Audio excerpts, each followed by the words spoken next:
fundamental es en la organización, en la coordinación y en los espacios donde nos encontremos. Así que bueno, nada, gracias.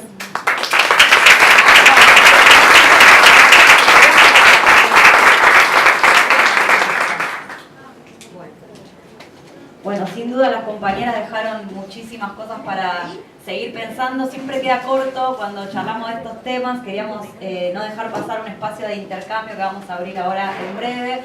También saludar a las compañeras especialmente de la Secretaría de Capacitación y de Derechos Humanos del Consejo que se pusieron al hombro la organización.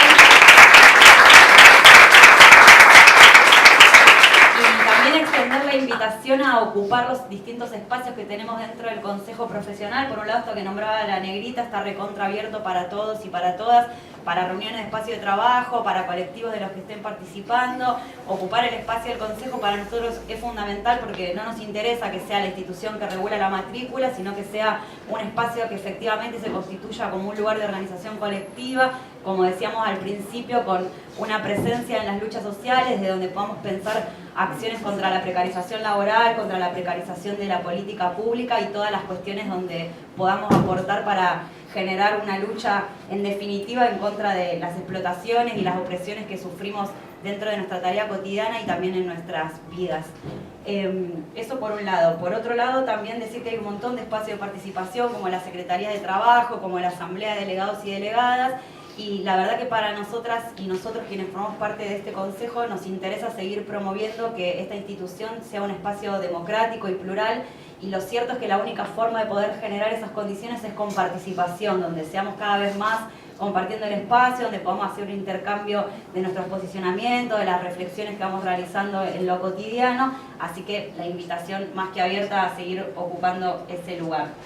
Las compañeras hicieron miles de aportes. Yo, además de la tarea de ser vigilante con el horario y cebarles mate, también voy a intentar hacer algún repaso de algunas cosas que me parece que quedaron más y que quizás pueden tirar como algunas puntas para poder promover ahora el debate. Arrancamos con Flora viendo algunas cuestiones más estructurales que también se ligaban de lleno con la apertura que hicimos reivindicando hoy la lucha de los compañeros y compañeras de todas las familias que han quedado sin empleo como símbolo de lo que está pasando en esta coyuntura actual, que hoy es PepsiCo, pero que vienen siendo igual compañeros y compañeras estatales y que van a seguir siendo porque, como traían las compañeras, estamos en un momento de muchísimo ajuste, donde hay un modelo de acumulación del capital y del proceso de producción que por supuesto a lo que va tendiendo es a una precarización de la vida general y a un disciplinamiento y una represión de la clase trabajadora en general para poder seguir reproduciendo estas medidas de ajuste. Y de ahí surgen algunas preguntas, algunos interrogantes muy interesantes, que es cómo afecta esto especialmente a las mujeres y a los colectivos de identidades de género disidentes, cómo también posicionarnos frente a este capitalismo más feminizado que lo trajeron bastante las compañeras. Me pareció muy interesante una pregunta sumamente difícil que nos traían, que es si es patriarcal la profesión de trabajo social. Las caras que pusimos en ese momento, yo les digo, de este lado fueron impresionantes, ¿no? Como que nos deja pensando en relación a esto de la feminización y del capitalismo y del patriarcado. Muchas veces lo llevamos como a titulares súper grandes o a las situaciones de violencia con las que trabajamos como si estuviéramos exentas de esa situación, como si no fuera que el patriarcado es un sistema social que nos atraviesa de lleno y que también nosotras en mayor o menor medida vivenciamos esas desigualdades de poder que están en lo más mínimo y en lo cotidiano hasta sus expresiones más nefastas, más terribles. También me parecía muy interesante el concepto que traían de la intersectorialidad y cómo podemos tomar la categoría de género pensándolo también con otras estratificaciones sociales, cómo podemos pensar el género relacionado con la clase, con la raza, con el grupo étnico, cómo podemos combatir algunas cuestiones vinculadas a alguna construcción, también cuando se piensa en la perspectiva de género más tradicional, cómo podemos combatir la heteronormatividad, cómo podemos combatir que las identidades de género no son solo dos, sino que son múltiples, cómo las tomamos en nuestras intervenciones, cómo las trabajamos, y un desafío por seguir generando mecanismos y acciones de resistencia, de lucha, cómo seguimos visibilizando las distintas violencias en su multiplicidad, cómo podemos luchar contra la construcción de los discursos, contra la construcción de un sentido común que sigue operando fuertemente. En ese sentido, digo, nosotros estamos como en un micromundo, porque en términos generales queda un montón de de recorrido por realizar, y muchas veces también las consignas que nosotros vamos construyendo de nuestros movimientos populares son cooptadas por el poder hegemónico, levantadas como bandera, pero vaciadas de contenido. Entonces, cómo hay que cuidar también eso y cómo cuidamos cada avance que vamos realizando. Así que, bueno, todas las preguntas que hice antes ahora tienen que responder. Para pensar, abrimos la palabra desde lo que les pinte, desde, no sé, las intervenciones que hacemos en nuestro trabajo, alguna cuestión de la vida cotidiana, alguna cuestión que no tiene que ser solo de lo profesional, si están en una organización, no sé, lo que tengan ganas de compartir está más que abierto para que lo hagan.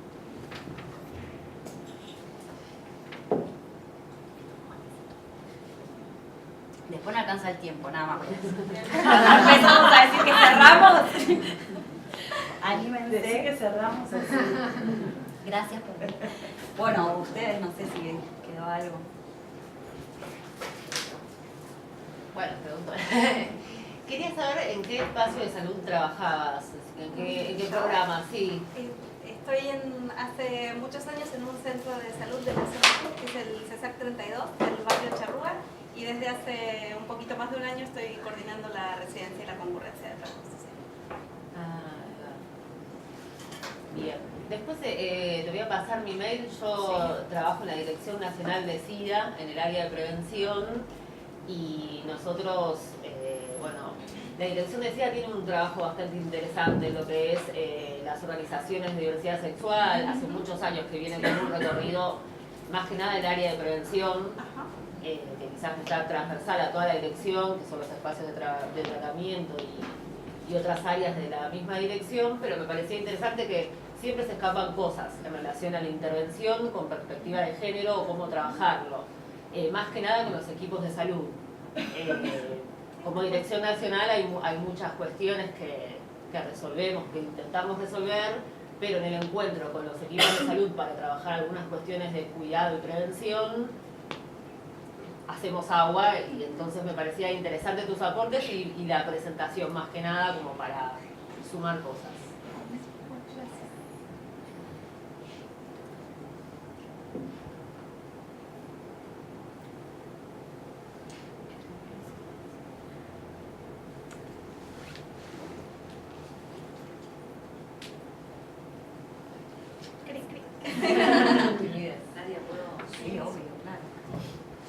Sumar algo que lo dije rápido y que fue en clave de pregunta, en esto de pensar las profesiones. Yo creo que la ciencia en Argentina, las ciencias sociales, siguen siendo profundamente positivistas y patriarcales en términos de la producción del conocimiento. Lo que decía la negrita de cuando estamos en una instancia de trabajo territorial, comunitario, ese intercambio de saberes que se produce justamente desde otras miradas, investigación, acción participativa, miradas sobre la intervención que recién presentaba Gabriela, es una apuesta por coproducir saberes, no esas otras miradas positivistas que tienden a mirar, digamos, con distancia y no reconocer esos saberes locales.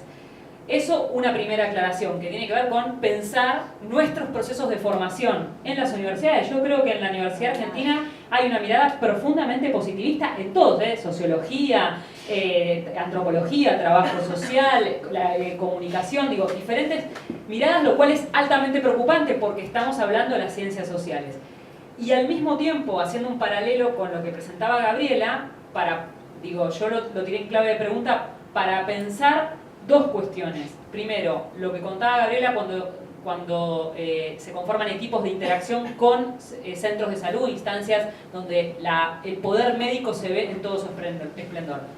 La ciencia médica es profundamente patriarcal, básicamente porque tenemos que pensar una cuestión. El sostenimiento de los cuidados de salud está altamente feminizado. Sin embargo, quienes portan el saber de legitimidad son, en su mayoría, varones blancos que portan un delantal color blanco, digamos. O sea, el poder médico en las ciencias médicas es profundamente patriarcal y además racializado porque hay un alto componente de compañeras, enfermeras, que son las que sostienen ese cuidado cotidiano del que acaban de operar, del que acaban de internar y del que acaban de internar. Ahora, por eso abro esa pregunta y me parece que se relaciona totalmente con lo que vos decías, porque es esto de pensar dónde se sostienen las profesiones y nuestros trabajos cotidianos. Y yo creo que en el trabajo social hay un alto sostenimiento de compañeras mujeres de la profesión que, digamos, que sostienen cotidianamente esas prácticas. Por eso mi pregunta era en clave de ¿tenemos prácticas de cuidado? ¿Cuánto invierten los equipos, las áreas estatales en cuidar a sus trabajadoras y trabajadores que están frente a tamaña situación, digamos, cuando hacen procesos de intervención, trabajos en territorio, seguimiento de políticas públicas? Yo creo que no se está mirando, digamos, esas prácticas de cuidado. Por eso, y además, cuestionar, ya si se quiere una mirada de mercado laboral, ¿qué pasa con la segregación vertical de la profesión, digamos? O sea, ¿cuántas de nosotras altamente calificadas, formadas, que permanentemente nos estamos actualizando y especializando, cuántas de nosotras llegamos a ocupar puestos de jerarquía donde justamente se reconoce nuestro salario, nuestra categoría y la posibilidad también de, con una mirada diferente, poder abrir la puerta a otras y a otros que quieren cambiar la profesión y que quieren cambiar los equipos en los cuales trabajamos, equipos técnicos, implementación de políticas, donde sea que nos desarrollemos. Pero me parece que ahí operan formas de segregación vertical, los famosos techos de cristal, que yo cada vez ya le digo que son más techos de plomo y de hierro, porque las mujeres estamos en todos lados, pero nunca en los cargos más altos. Entonces, en esa clave iba la pregunta, en clave más de pensarnos, y creo que la presentación de Gabriela lo explicitó muy bien en el plano de la salud. Yo, perdón, me meto. Una cosa que a mí me viene como dando mucho vuelta en la cabeza en el último tiempo, en esto que vos decís de las políticas de cuidado, que quizás es como más sencillo visibilizar esto de la división sexual del trabajo, como no está reconocido ni remunerado el trabajo que hacemos dentro del hogar. Pero me viene dando mucho vuelta en la cabeza, sobre todo por la participación mía, digamos, en mi vida cotidiana, qué pasa en la participación de la vida política, donde en teoría tenemos como problematizadas muchas de estas cuestiones, y después sucede que hay compañeras, o en algunos casos compañeros en un menor grado, pero también que, por ejemplo, dejan de participar porque decidieron formar familia, tener hijos, hijas. Entonces, o dejan de venir, o cuando vienen decimos que hacemos un espacio de niños y niñas, pero estamos en una casa con una alfombra y 4 celulares, y ese es el espacio de niños y niñas, o tipo 3 juguetes ahí, y si pueden estar en silencio mejor porque nos molesta, y las reuniones duran hasta las 12 de la noche y los pies están inquietos, y sí, pues están sin comer y son las 12. Entonces, como que me viene, la miro a una compañera y dijo que venimos con este tema maquinando. Para nosotras fue uno de los primeros desafíos cuando asumimos la gestión del consejo, en esto de, bueno, ¿cómo hacemos para generar mecanismos para que las compañeras, en esto de que es una profesión feminizada, no dejen de acceder a espacios de participación política, o esto mismo de formación, cómo seguir desarrollándose críticamente en su profesión y en su vida cotidiana en general, porque la precarización de la vida también implica eso, no dejar de acceder a estos espacios?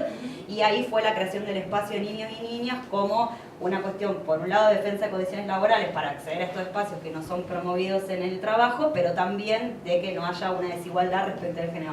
Ahora, me parte un poco la cabeza cuando en otros espacios más nuestros, que quizás tenemos menos condiciones institucionales como las que tenemos acá, a veces ni siquiera lo tenemos en cuenta. O le decimos, sí, vení con la piba, acá va a estar todo bien, y sí, pero está la compañera sola con la piba, nadie va a darle una mano, como, no sé, empezar a pensar en esas cosas, qué pasa con nuestros compañeros varones, que a lo mejor es la compañera, la que lo dije el otro día en un taller que tuvimos, que tiene que tener la voz, y que a lo mejor le tiene a la piba porque es, ahora te toca a vos, que es lo de la Secretaría de Género, para que hables, o ahora te toca a vos porque no sé qué, y como que volvemos a reproducir lo mismo. No tengo mucho más para aportar superador, para que lo pensemos y pensemos qué podemos hacer en nuestras construcciones más cotidianas, desde lo más micro, y que no estamos exentos porque somos militantes ni porque tenemos problematizadas muchas cuestiones. No, me quedé pensando en esto que decías, y lo pensaba también en clave de poder pensar cómo son las intervenciones, ¿no? Porque muchas veces cuando nosotras nos acercamos a hablar con las trabajadoras sociales, por ahí también cómo es esa intervención desde el punto de vista de cómo pensar a esa mujer en situación, ¿no? Con sus hijos, con sus actividades, con situaciones así, que muchas veces también el solicitarle ciertos aspectos a resolver, ¿no? A tener que, bueno, esto, tenés que ir a volver al centro de salud, o hacer tal trámite, o hacer tal otro, digo, cómo a veces también es problematizar, no solo en el modo de intervención, sino en esa materialidad concreta que significa ser mujer, estar a cargo de todos esos pibes, y además tratar de garantizar todo eso que me pide todo el mundo, o sea, que me lo está pidiendo el centro de salud, me lo está pidiendo la escuela, me lo está pidiendo el servicio local o quien está haciendo los acompañamientos, como una multiplicidad de miradas de personas que me están diciendo que yo lo tengo que hacer. Bueno, ¿cómo hacemos para poder comprender cuáles son esas posibilidades reales de esa mujer con esos pibes en la situación en la que viva? Que esto lo comparto porque seguramente lo sepan, pero digo, es algo que a nosotras, por ejemplo, en nuestros espacios con las compañeras aparece muy fuerte. Bueno, no como, bueno, y que si no hay un espacio de cuidado, si no hay un espacio organizacional, si no hay un espacio colectivo que pueda tener como esto, no hay problema, anda a hacer el trámite, pero deja al niño acá en el espacio, qué sé yo, en la casa del niño o en la casa de cuidado, donde haya otras compañeros o compañeros llevando adelante esa tarea colectiva de lo que tiene que ver con la crianza. Esa tarea a veces se hace medio inviable, como que vos sentís que no vas a poder con todo eso, porque realmente es un montón a veces las cosas que se nos piden.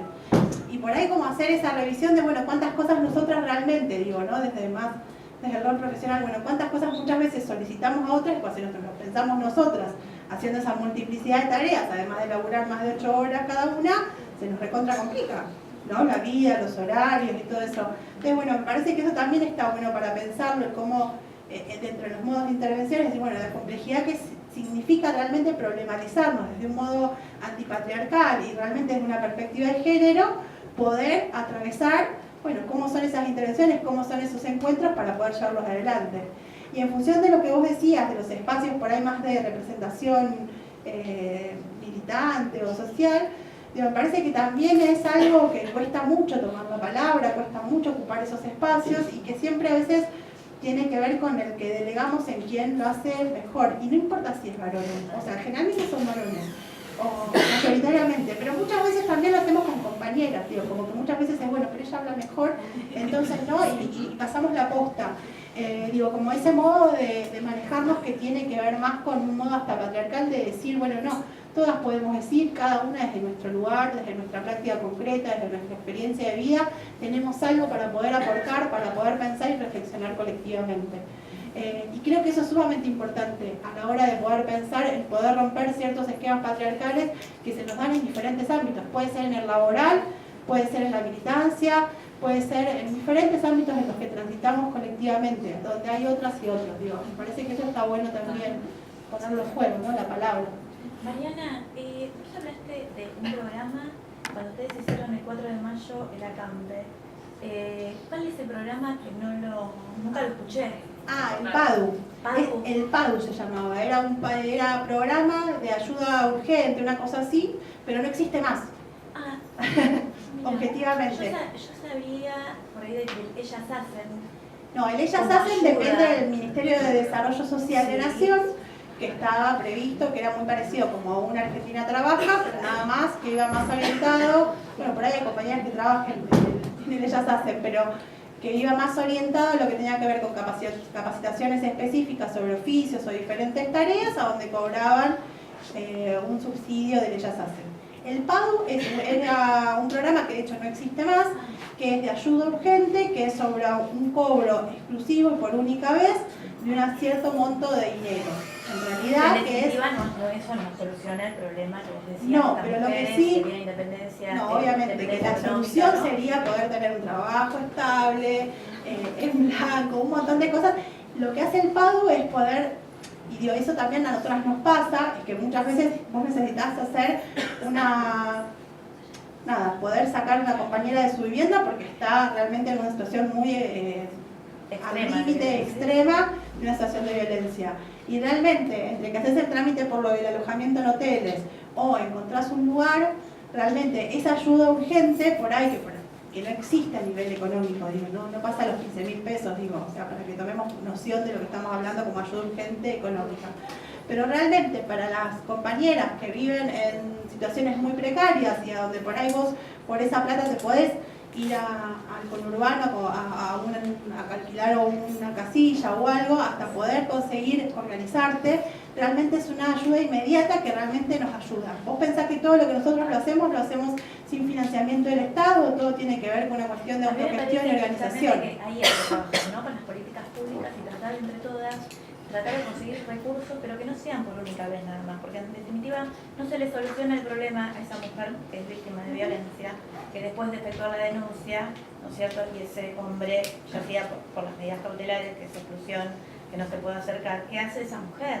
Entonces, no le queda otra, a veces, que volver a aceptarlo, ¿no es cierto?, porque no tiene otro medio como para solucionar. Eso está bueno lo que vos planteás. Para mí hay dos aspectos ahí. Uno, que nosotros, por lo menos desde la campaña, y como son diferentes organizaciones las que las componemos, doy un caso concreto. Reina Maraz, boliviana, quechua parlante, después de casi 6 años de estar presa, nosotros logramos, a través de la lucha y la organización, que Reina esté en libertad. Reina salió en libertad, siendo boliviana, siendo estado detenida, con una niña de 6 años, con 2 niños en Bolivia y sin ningún tipo de recurso económico. Con una familia que era bastante compleja en su dependencia. ¿Pero por qué estaba detenida, María? ¿Cómo? ¿Por qué estaba detenida? No, tiene una causa que en realidad la acusaban de haber asesinado a su marido cuando en realidad no había sido así, y en realidad ella, al ser quechua parlante, no podía expresarse en castellano, y donde así tomaron como su declaración porque no tenía intérprete, porque no hay intérpretes quechua, por ejemplo. Bueno, para pensar también en la justicia patriarcal y racista, ¿no? Si estamos hablando en categorías, esto sería la justicia patriarcal y racista, que condena a una mujer por ser boliviana, por ser mujer y por no hablar el castellano. Después de mucha lucha y de mucha organización, logramos que se tomara una traductora quechua parlante, a donde Reina empezara a poder decir, y después de mucho tiempo logramos que a Reina le dieran su libertad. ¿Qué pasó? Es un caso para mí como muy claro de cuál es el rol de la organización. Reina hoy día vive en Villa 20, vive con su hija Abigail de 6 años. Abigail participa activamente en un jardín, y al mismo tiempo Reina está participando y está organizada dentro de la FOP. O sea, las compañeras de ese barrio, cuando conocieron la historia de Reina, se sintieron totalmente reflejadas, identificadas con esa situación. La fueron a visitar en su prisión domiciliaria todas las semanas. Ellas juntaban hacían sus comiditas y iban una vez por semana a visitarla, y cuando Reina salió en libertad no dudaron en poder colectivamente ver de qué manera se podía alquilar una pieza, estoy hablando, no que sacaban una pieza en Villa 20, a donde ella empezara a transitar por primera vez su libertad después de haber vivido con un hombre no solo violento, sino sumamente opresor, desde muy pequeña, con el cual había tenido 3 hijos. Entonces digo, ahí el rol de la organización para mí es fundamental. Ahí vos te das cuenta cómo algo colectivo, que es algo que vos individualmente por ahí no podés hacer, puede resolver. Bueno, obviamente la organización tiene su cuestión interna con respecto a programas sociales o trabajos que tienen que ver más con lo autogestivo, que hicieron que Reina hoy sea parte de esa organización. Pero Reina hoy puede estar en libertad con su hija Abigail. Primero, que era algo que era impensado para ella, estar en libertad. Segundo, me parece que el poder pensarse viviendo comunitariamente con otras compañeras que también son son paisanas, porque son todas bolivianas, en ese lugar de Villa 20, teniendo una entrada económica, puede ser pequeña, pero realmente es sumamente importante para ella. Y esta cuestión de esta palabra que por ahí tiene que ver con el empoderar, a mí mucho no me gusta, pero me parece que tiene que ver con eso. O sea, que eso nosotros no lo hacemos solas, eso se hace efectivamente siempre con otras. Y algo que es fundamental es la organización. O sea, porque no solo otras con otras, sino otras organizadas. Sí, por ahí algo para agregar en relación al tema algo para agregar en relación al tema del acceso a recursos por parte de las mujeres que están atravesando situaciones de violencia y las dificultades que hay para acceder a beneficios de las políticas públicas, es preguntarnos también cómo se construyen las poblaciones beneficiarias, sobre todo de lo que tiene que ver con planes de transferencias de ingresos, ¿no? Y qué condiciones y qué requisitos se les piden a las mujeres y cómo se vuelve a objetualizar a la mujer poniéndola en un lugar que no hace más que acrecentar su vulnerabilidad. Creo que la situación de Reina es la de muchísimas mujeres que vemos que logran salir de una situación de violencia, no gracias al aporte de quienes trabajamos en el marco del Estado, sino gracias a lo que hacen sus compañeras de organizaciones sus compañeras de colectividad, muchas veces en el caso de las organizaciones de mujeres migrantes o de mujeres sueltas. Digo, empezar a ver que esto marca como falencias muy importantes en términos de políticas públicas. Así que creo que hay que empezar a denunciar y a tratar de luchar por alternativas, ¿no? Porque de esa manera no le estamos dando cumplimiento a la ley 26485. No, claro.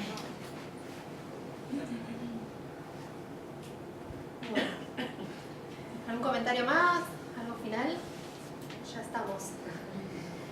Bueno, en principio agradecerle enormemente a Mariana, Flora, Gabriela y a Nadia también coordinando la mesa. Un lujo tenerlas acá hoy compartiendo un poco de sus trayectorias, de también sus ideas, sus pensamientos, sus experiencias.